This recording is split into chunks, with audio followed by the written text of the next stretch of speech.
On January 13, 1903, emerging from the deep folds of Asian history, a ship from Korea arrived in what was then the United States territory of Hawaii.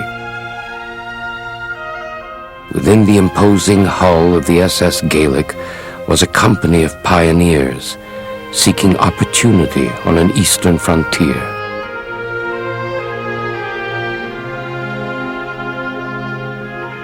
The Korean-American settlement has grown to well more than 1 million people, but the story of Korean Americans has remained largely hidden within the folds of the new land.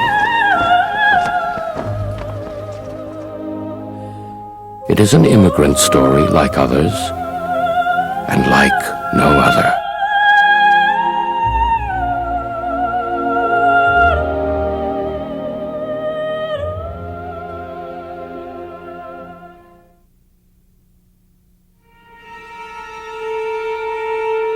By the end of the 19th century, the ancient kingdom of Korea had become dangerously archaic, prey in the era of survival of the fittest.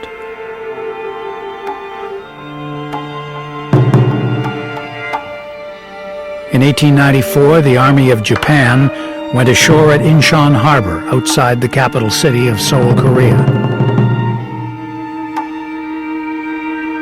After defeating China in war fought on Korean soil, the Japanese were alarmingly disinclined to leave.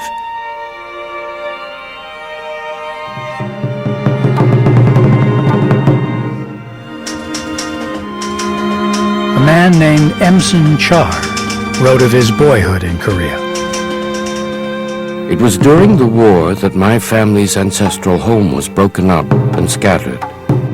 Thereafter, my uncle met missionaries from Mikuk, America the Beautiful Land. He said they had a Bible in one hand, a medicine chest in the other. From Uncle, we learned about the Independence Club, which bravely condemned the greed of Korea's public officials. The Empress thugs broke up the club's meeting place, a pagoda called Independence Hall. The leadership, Dr. Philip Jason, fled into exile in America, and I, then a young boy, began to dream of Mikuk, the beautiful land.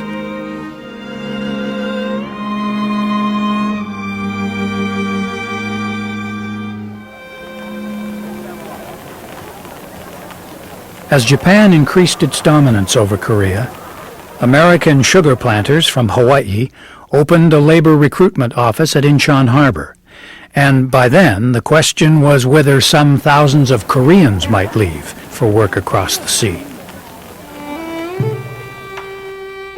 They never been on a foreign land, especially they never been on a boat. And for them, they thought it was the end of the earth, and they have to go over, in their jargon, hill of a wave. The recruitment poster promised $15 a month, housing, free medical care, and Sundays off. When no one volunteered, the sugar planters turned to a Reverend George Jones next door at a Methodist church that has since been several times rebuilt. Jones told his church members that if they go Hawaii, they will acquire Western way of doing things, and then their offsprings will get the free education. So his church members joined.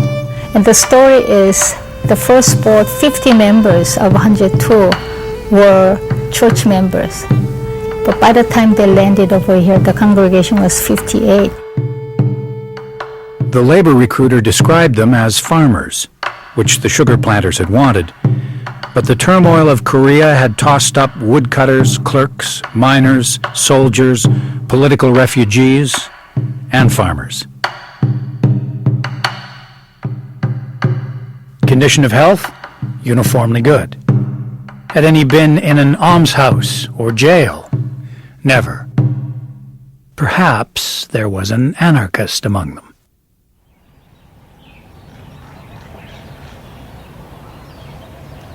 The Gaelic was followed in quick succession by ships with such names as the SS China, the Manchuria, the Nippon. Siberia Choi was born at sea on the SS Siberia. D.S. Pak and his wife Martha opened a Korean kitchen on the plantation. After 8 children, Martha died in childbirth. C.E. Young sold the ginseng root, for which Korea was famous. He transmigrated to San Francisco, where he prospered, living to be 102 years old. When Sukwa Liu announced his desire to move to Christian America, his wife initially refused. One day he went to market to sell the family cow, read an immigration poster, and got aboard a ship. Several years later, he sent for his wife. Emson Char, who had longed so fervently for the new land, was listed as being 18 but was 10 or 12. My father had intended me to be a scholar, and a scholar's hand should be as soft as silk. A man-sized pickaxe was given to me, which was so big and heavy, and my hand so small and tender, that soon my palms blistered and bled.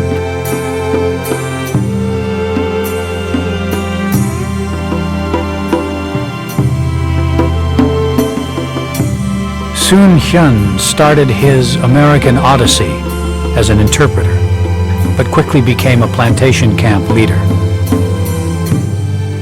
Almost all of my fellow Koreans were discouraged to live in such a terrible camp and work so hard in the sugarcane field.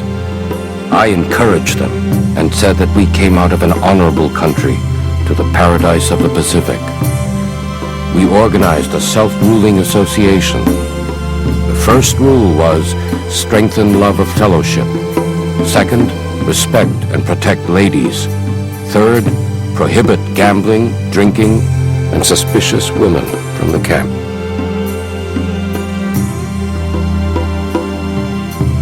At the peak of the migration, several ships of Korean immigrants arrived in Hawaii in a single month. More than 7,000 people immigrated in less than 3 years.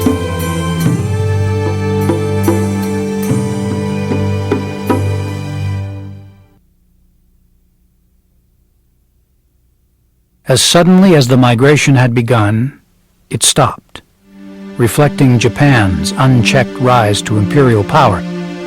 Specifically, Japan's determination that overseas Koreans not compete with overseas Japanese in the labor market of Hawaii.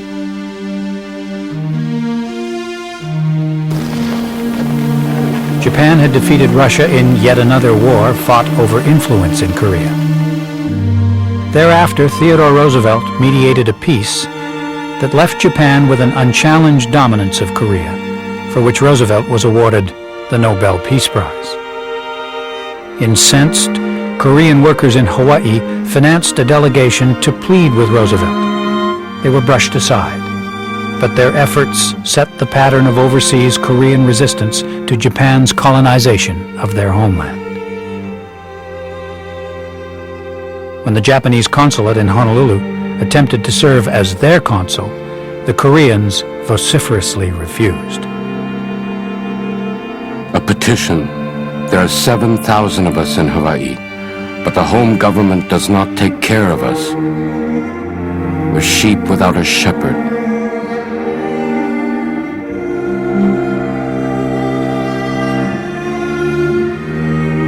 In 1910, Japan annexed Korea outright and attempted to extinguish Korea's national identity. The most Koreans who came to Hawaii here had their ultimate objective, which was to return to Korea after making money. Return home dressed in silk costumes. But with the Japanese occupation of Korea, the Koreans in Hawaii lost home. So this was shocking. This was something that unforgivable.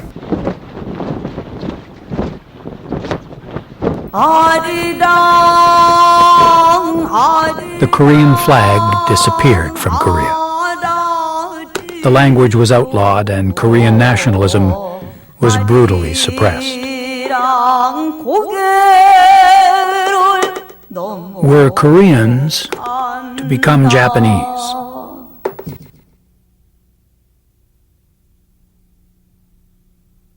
아리아리랑 스리스리랑 아라리가 났네 아리랑 A song called Arirang told of leaving Korea for places far away. And wherever Koreans in Hawaii gathered, the song lived. As many as half of the early Japanese and Chinese immigrants to Hawaii had returned home to Asia, but few Koreans returned to occupied Korea.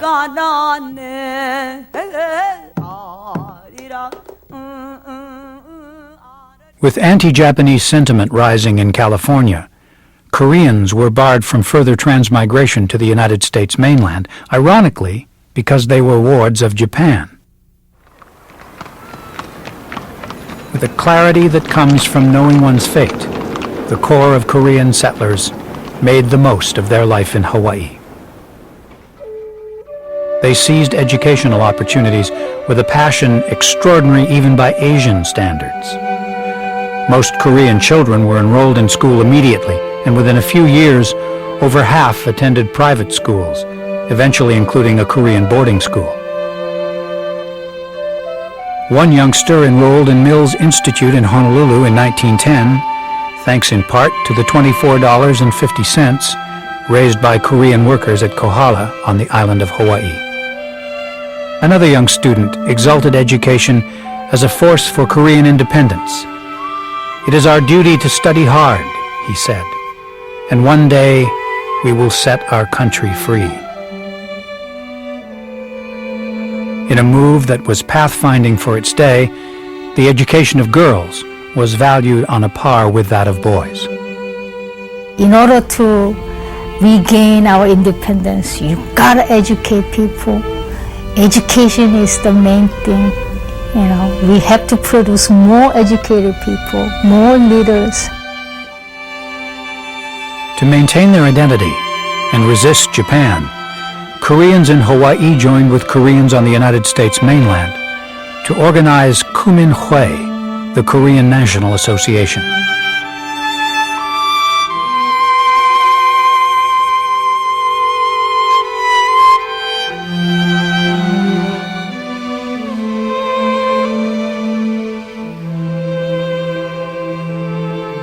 The Korean National Association took its own census.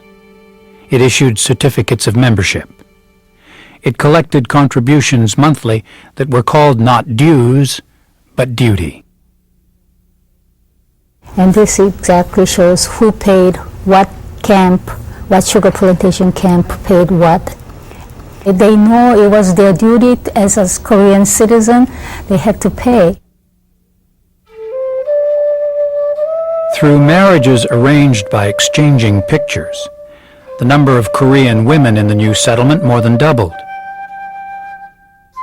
Many of the picture brides from Korea knew about Japanese oppression at first hand and zealously supported the Korean independence movement.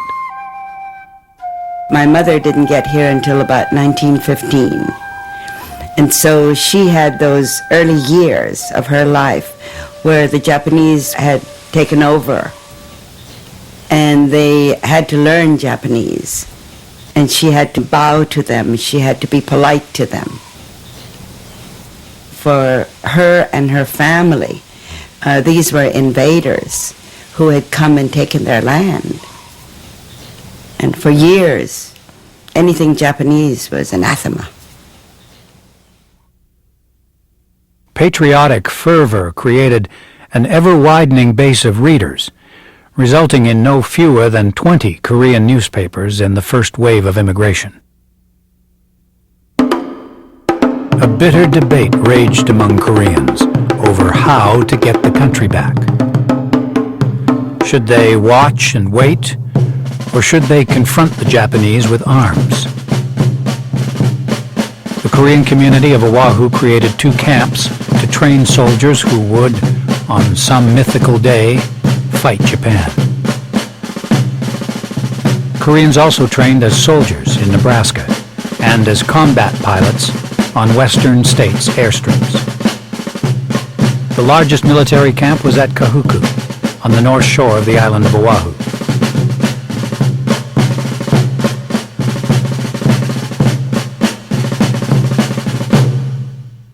Armed resistance was promoted by a now obscure figure named Pak Young-man, who was both soldier and writer. A person can survive an abduction by a tiger, and a defeated nation may not remain extinct forever as long as its people keep alive their spirit of independence. He believes that the Japanese would never leave Korea. Japanese would not allow Korea to have its independence unless the Japanese was challenged by the military power. In youth, Pak Young-man had been jailed as a dissident in Korea. There he took an oath of brotherhood with a fellow prisoner who was to become a major actor on the world stage, Syngman Rhee. From jail, Rhee studied the history of the West, organized a library, and converted several dozen inmates to Christianity. He witnessed torture and death. He wrote a book called The Spirit of Independence, which Pak Young-man smuggled to publishers in America. If I look back to see if anyone is following me, it shows that I do not have a firm resolve to die if necessary. If everyone thinks of their duties, nothing will then be impossible. Freed after 5 years from his jail cell in Korea, Syngman Rhee quickly made his way to America. He earned an undergraduate degree from Georgetown, a master's degree from Harvard, a doctorate degree from Princeton, all within 5 years. Dr. Rhee had become a symbol of change, cloaked in the Confucian tradition of scholarship. Syngman Rhee, by the time he arrived in Hawaii in 1913, he had many other options, career options. But he chose to go to Honolulu, Hawaii, and stay there for a long time for the sole purpose of promoting the cause of Korean independence. And the Syngman Rhee would stand up and make a speech, asking to the crowd, do you want the Korea to become independent? They shout yes, and say, it is I who will give you independence. If you follow my instructions, I will give you the Korean independence. Very arrogant person. It has to be his way or no other way. Rhee watched and waited. He cultivated influential Americans and systematically undermined those who differed with his viewpoint, including sworn brother Pak Young-man, who left Hawaii in frustration in search of a fight in Asia. Because of the differences in the basic approach in how to regain the Korean independence from the Japanese, these two leaders became divided, and they became very serious the opponents, and the Korean people in Hawaii in turn became divided along the leadership to these individuals. Despite America's crackdown on Japanese subjects moving to the West Coast, about 2,000 Koreans had transmigrated to the United States mainland. They were organized around a towering figure of the independence movement, An Chang-ho. Mr. An bought me a brand new 3-piece suit at a store near Chinatown. He got me student jobs, and then I went to the orchards, which were paradise compared to the cane fields in Hawaii. The pay was more than double, being $1.15 a day. As in Hawaii, Hard work and the pursuit of education blended seamlessly in the Korean enclaves of mainland America. An Chang-ho set an example by enrolling in the second grade of American school to learn English. He elevated laborers in the Central Valley of California to soaring heights of patriotic sacrifice. To pick one orange with care in an American orchard will help our country.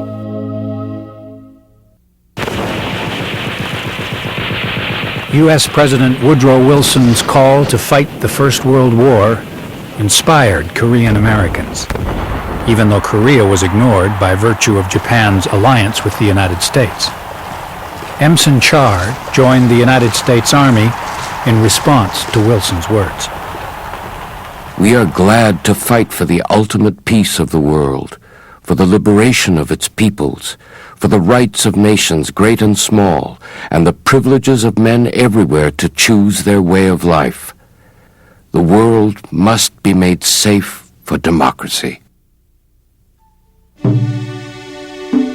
When leaders of the Korean people heard about Woodrow Wilson's 19 points, including the self-determination of nations, they felt the time had come for them to declare their rights before the Western nations, and that they would be heard. The interpreter Soon Hyun had become Reverend Soon Hyun, and he had returned to Korea, where he traveled the country under the cover of the Methodist Church. The Japanese soldiers committed massacres, and they burned all the traditional books in Korean culture, but they could not kill my purpose of education and religion. Soon Hyun joined an underground coalition of religious leaders, and together they wrote a constitution and planned the first nonviolent national protest of modern times. They were equal under Christianity, under God. They were equal under democracy. And they could proclaim the sovereignty of Korea. The occasion for action came with the death of the deposed Emperor Kojong. On March 1st, 1919, Koreans rose up in a massive nonviolent resistance to their Japanese colonizers. Soon Hyun's son, Peter, was 12 that year, and eventually wrote what he saw in the streets of Seoul. The chant of the crowd still rings in my ears. Manse, Manse, long live Korea. Out of nowhere, the forbidden Korean flags appeared over the heads of the crowd as they roared Manse again and again.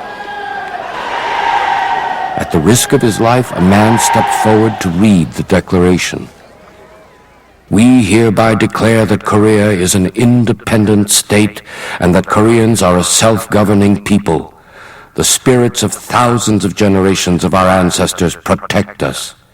The rising tide of world consciousness shall assist us. Once started, we shall surely succeed. At first, the Japanese seemed stunned, but in the midst of our demonstration, I heard the blood-curdling shrieks of the Japanese mounted Marines, swinging their sabers, chopping people down like overgrown weeds. Screams of the falling and the felled pierced the air. I ran for my life. In support of the demonstration, Korean immigrants in America converged on Philadelphia, where America's founding fathers had written their Declaration of Independence. The Korean Congress was called together by Philip Jason, the doctor who, long before, had founded the Independence Club in Korea.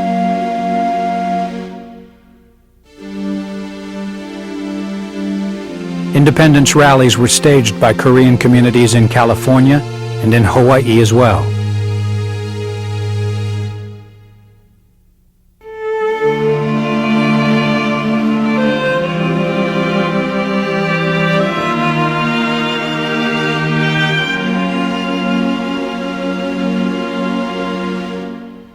Syngman Rhee attempted to attend the Versailles Conference, where world leaders debated President Wilson's New World Order, but Rhee was rebuffed. The Great Protest of 1919 was reduced to a government in exile in a Victorian house in Shanghai, China. Koreans wept, but the world did not.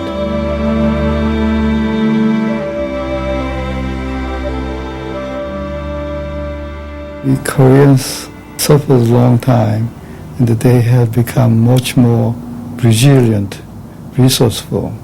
And I think that the fighting spirit comes out of that. It's called the stamina. That's why Koreans never die, because their stamina, their chutzpah, their energy. It's like a primordial energy. That's the only weapon we have. What else we got? Koreans' only weapon is the stamina.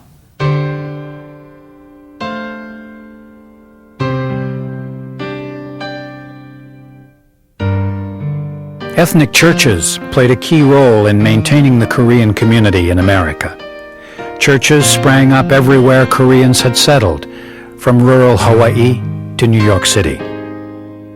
My mom and dad would say, as they were growing up, they would sometimes go without food because their parents felt that the money should go to the church, and the church would send it to Korea for the movement, the cause.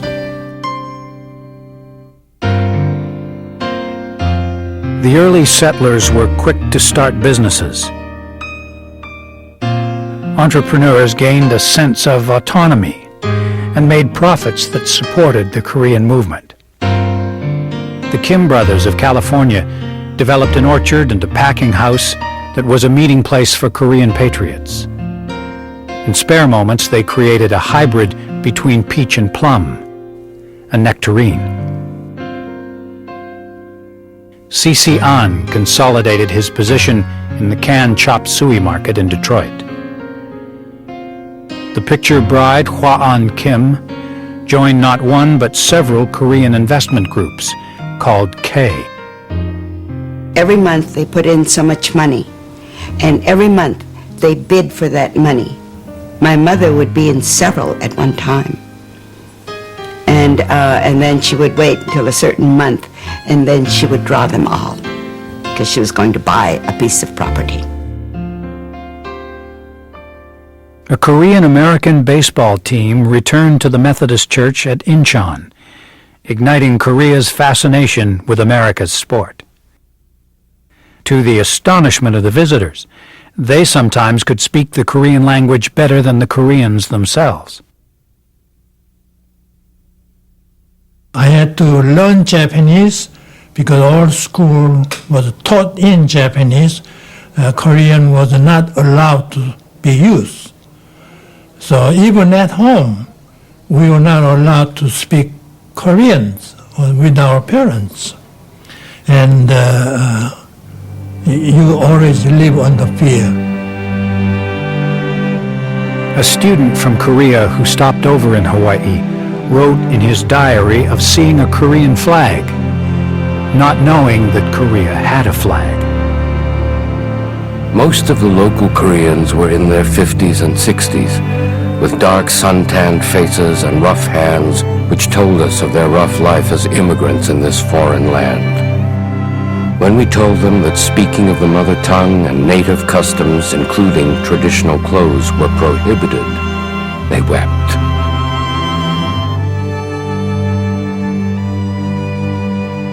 I was actively involved in Korean independent movement among the students, underground movement.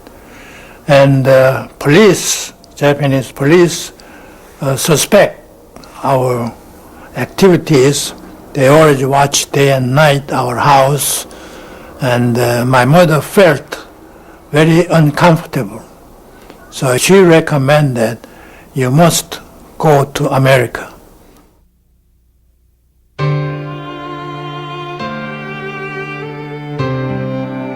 In Shanghai, faced with maintaining the idea of Korea on the world stage, Patriots of many stripes, advocates of democracy, Marxists, guerrilla fighters, assassins, mingled through the government in exile.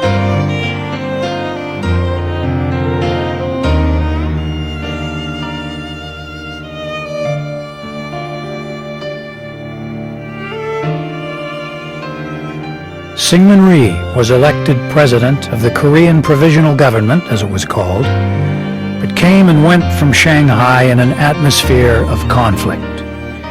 He then settled down indefinitely in America, the ascending world power.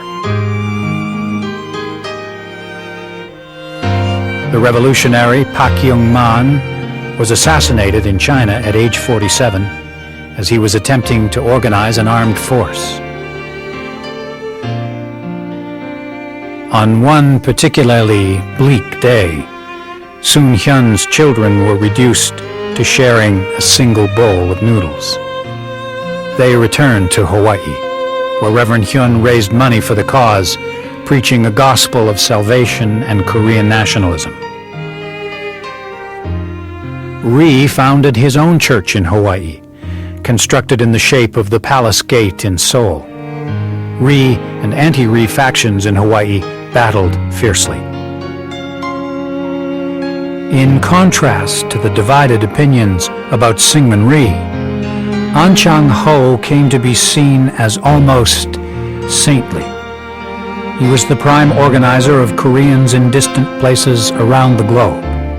He last visited his family in California in 1926, before returning to Asia in service to the government in exile. And that's when she told him that she was pregnant with me. He says, in the eyes of God, I am a sinner because I am leaving my family. He says, but I have no choice. I have to work for the country. In the meantime, my mother kept working as a domestic or wherever she could. One time when I was about 14 or 15, I asked about what did Papa look like. She says, I've seen a lot of men. He says, but your father was the most handsomest man that ever lived. An Chang-ho was captured by Japanese security police and tortured in the infamous Sodaemun prison in Seoul. His captors asked if he were released, would he still promote Korean independence?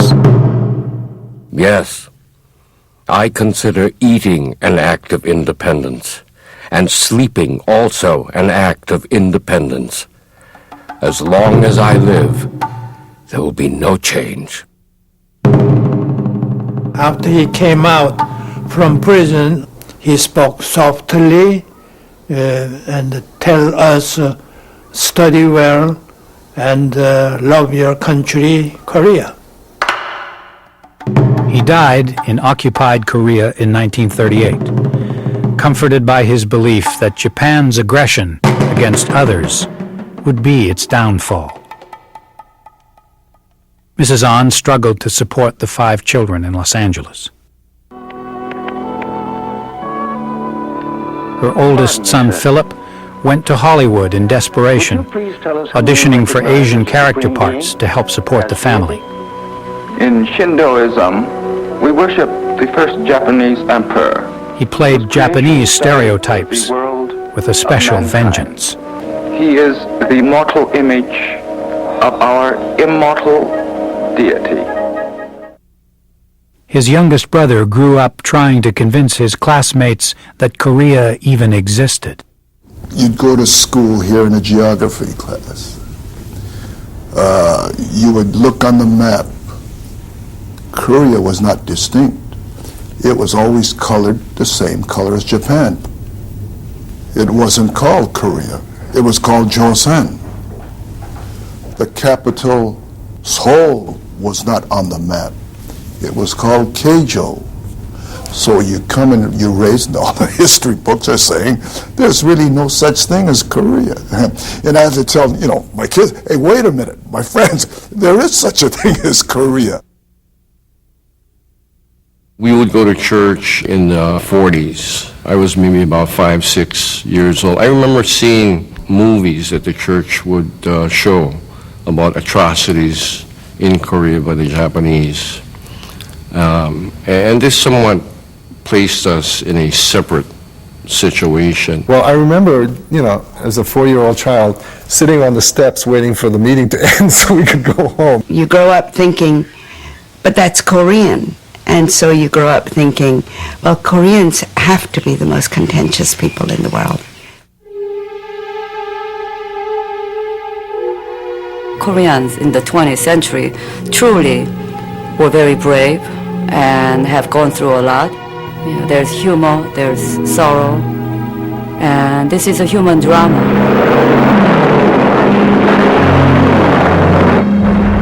With Japan's attack on Pearl Harbor, hopes rose that America would drive Japan out of Korea. Paradoxically, young Korean Americans were at first classified with Japanese Americans as enemy aliens. Korea had been occupied by Japanese since 1910, and at the time of American declaration of war against Japan, Korea did not exist, and therefore Koreans in the States as well as in Hawaii were considered Japanese subjects and therefore enemy aliens. And I think that this is one of the biggest irony in history. On August 29, 1942, on the anniversary of Japan's annexation of Korea, Korean Americans organized a ceremony at the Los Angeles City Hall honoring the Korean flag. There was that sense of dedication to basically the liberation of a captive people. I mean, it sounds almost biblical to say that, but I think it was actually true. Koreans who spoke both English and Japanese played prominent roles as military interpreters, and by 1943, Korean Americans were reclassified as draft eligible. In fact, all immigrants from Asia to America shared the goal of overcoming prejudice and racism. Young-Ok Kim was inexplicably assigned to a Japanese-American fighting unit. Commanding officer, as soon as I reported in, he says, well, you're Korean and the soldiers here are Japanese, and so I'll arrange for your transfer. I said, sir, you're mistaken. I said, I'm an American and they're Americans. We're all going to go fight for America. Colonel Young-Ok Kim became a legend among his comrades, a leader on the battlefield, a medium of healing with Japanese Americans. I said, if we succeed, then what you're going to do is lift this burden off the shoulders of all Asians, because the Caucasian can't tell a Chinese from a Korean from a Japanese. And the laws are against all of us, not against just the Japanese. During the war, the American government issued a stamp acknowledging Korea as a submerged nation, but in truth, America had no clear policy regarding a post-war Korea. Foreign Minister Shigemitsu represented the Japanese and General MacArthur the victorious Allies. Japan's surrender came 3 years... In the wake of victory in World War II, most Americans were still in the dark not only about Korean Americans, but about Korea itself. Ending the most destructive war the world had ever known. American troops rushed into the Korean peninsula to check the advance of America's erstwhile ally, the Soviet Union. The Japanese army was slowly dismantled and sent home after half a century of occupation and 35 years of colonization. Koreans returned home from involuntary servitude in the Japanese military machine. Prominent nationalists, including Syngman Rhee, arrived from America in pursuit of their lifelong dream of Korean independence. Today I am home at last, yet a traveler still in my heart. Many greet me everywhere, but few are familiar faces. Members of the United Korean Committee, who had clashed with Rhee in America, also arrived in Seoul, including the man who had developed the nectarine, Charles Ho Kim, grandfather to then 9-year-old Henry An. It was evening, we were having a dinner, and then there was one gentleman walked in, smiling at us. I didn't know who he was, and my mother recognized him. What I realized was they had Korean food in Hawaii and the United States. It was Americanized Korean food. We still had a traditional Korean, dishes, which was too spicy for them, too salty. And they were having hard time to adjusting back to Korean, way of living, sleeping on the floor, no running hot water, no running toilets. They were preaching about American way of doing politics, the self-determination, so on. But the Koreans are not receptive. They are looking for strong leader who could pull them out of chaos. One night they are quite drunk, and they grabbed each other, and then they start crying. They spend all their life for Korean independence. When they return their motherland, they are not welcomed. The United Korean Committee of America returned to America. Dr. Philip Jason, well into his 80s, appeared in Korea but declined to compete for national leadership, and he returned home to America. Many patriots in exile, such as Soon Hyun, were not allowed to set foot on Korean soil. His son, the writer Peter Hyun, served in the American military government in Seoul, as did his daughter Alice. When they met with Alice's old suitor from Shanghai, by then a prominent communist in South Korea, they were roasted from their jobs. Alice eventually fled with her friend to the communist north, where they aroused the jealousies of the communist dictator Kim Il-sung. Kim Il-sung picked on Alice and accused her of being a U.S.-American spy and had her executed. The framework of events was all too apparent. The beginning of the Cold War that was to dominate American life for the next half-century. As a result, Koreans who had dreamed of working out their own destiny were again dominated by the United States in what became South Korea and by the Soviet Union in North Korea. Of course, we regret that we cannot hold joint elections, North and South. But as you know, half a loaf is better than nothing. Syngman Rhee, then 70 years old, was elected President of the South, and the American Army withdrew.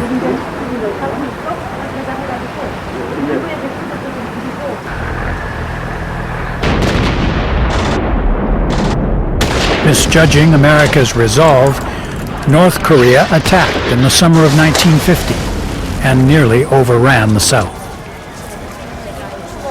Korean Americans sent food and clothing, but for most people in America, the Korean War was little understood, despite the spilling of American blood.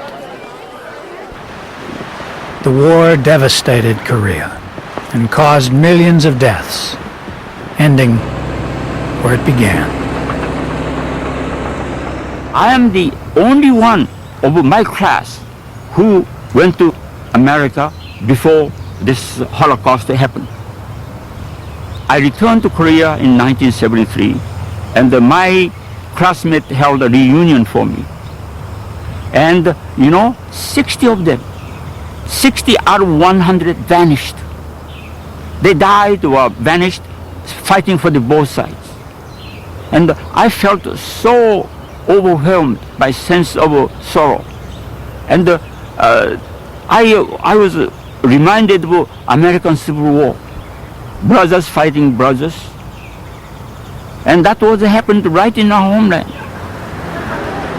From the rubble, South Korea rebuilt in an amazingly short time and became one of the dozen or so largest national economies on Earth.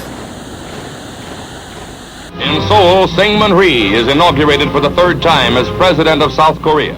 Children come Rhee forward continued with to flowers. preside over South Korea, to the dismay of many of the old patriots of the Korean independence movement in America. Having struggled from youth against Korea's authoritarian tradition, having preached the spirit of independence, his regime nonetheless became increasingly repressive and dictatorial. The student demonstrations in Seoul that finally became open revolt. Forced into exile in 1960, he returned to Hawaii. There was an accusation, Syngman Rhee, through his the corrupt use of power, amassed fortune. But as it turned out, when he came to Hawaii, he was almost virtually penniless. He survived only because of the support he received from his former followers. Having no child of his own, he adopted a young man from the Lee clan in Korea, in accordance with Confucian tradition. At the time I was 30 years old, and I just really came to love my parents.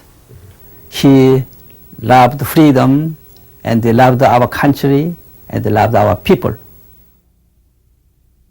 While tens of thousands of independent fighters, they're all out in the trenches, in the grassroots, and they are into the Japanese dungeons.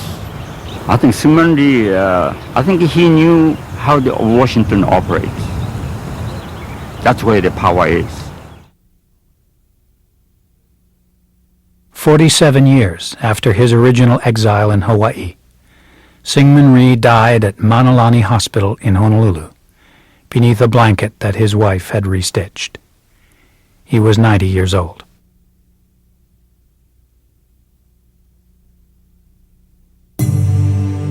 In the climate of a Cold War often focused on Asia, Korean and other Asian immigrants were at last allowed to become naturalized U.S. citizens in 1952, and they did so eagerly. Korean Americans, lacking strength in numbers, even in Hawaii, progressed on the strength of education and hard work. By the 1960s, the Korean Americans of Hawaii, as the most identifiable descendants of Korean pioneers, had become the most affluent ethnic group in Hawaii. In 1965, the U.S. immigration law was made colorblind, setting off a tide of renewed migration from Korea to the United States.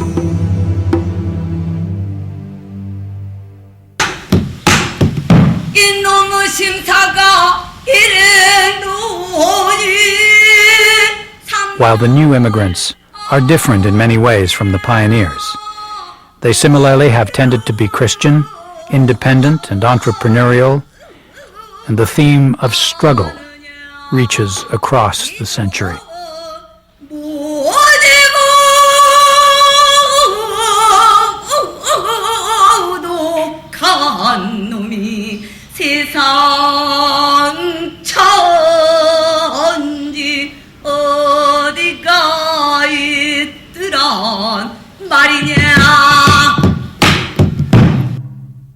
Most Korean settlers lived out their lives in anonymity, their heroics unknown even to their children and grandchildren.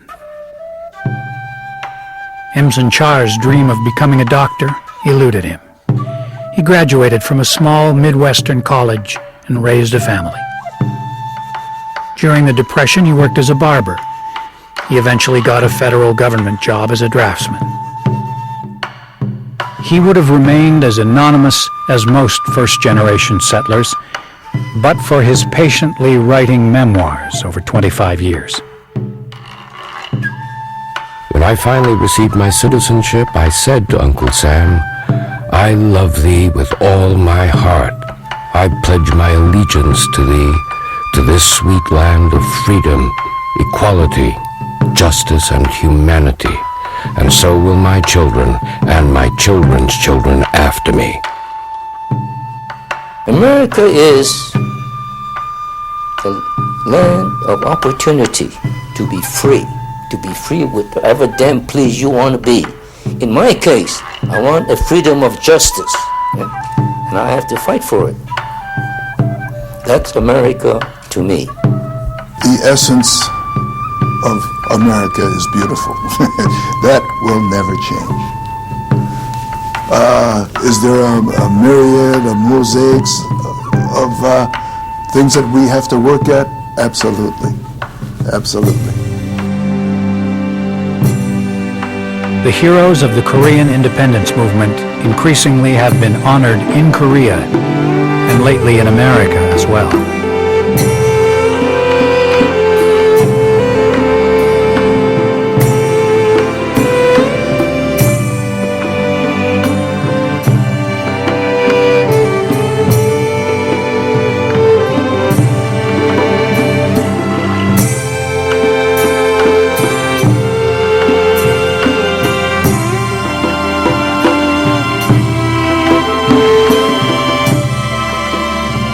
The remains of pioneer Korean nationalists are periodically relocated from obscure graves in America to the cemetery of Korean national heroes, where their stories are retold and their families honored.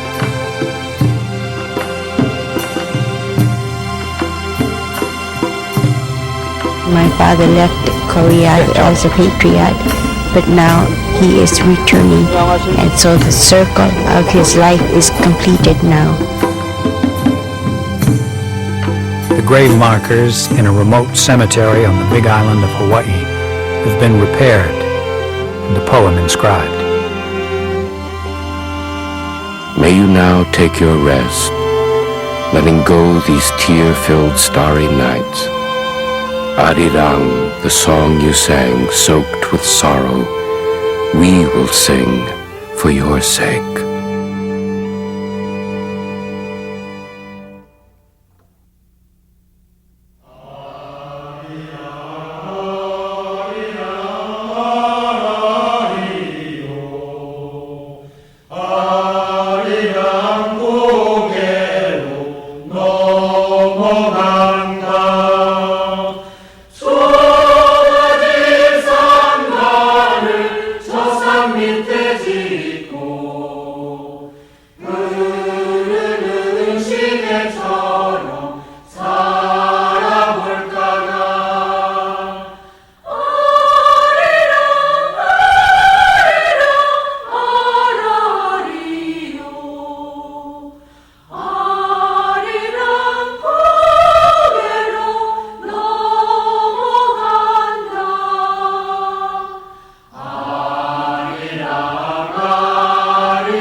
The preceding program was funded in part by the Korea Foundation, by the Hawaii State Legislature, by the Hawaii Committee for the Humanities, by the Atherton Foundation of Hawaii, and by more than 300 individuals and families who contributed through the Centennial Committee of Korean Immigration to the United States.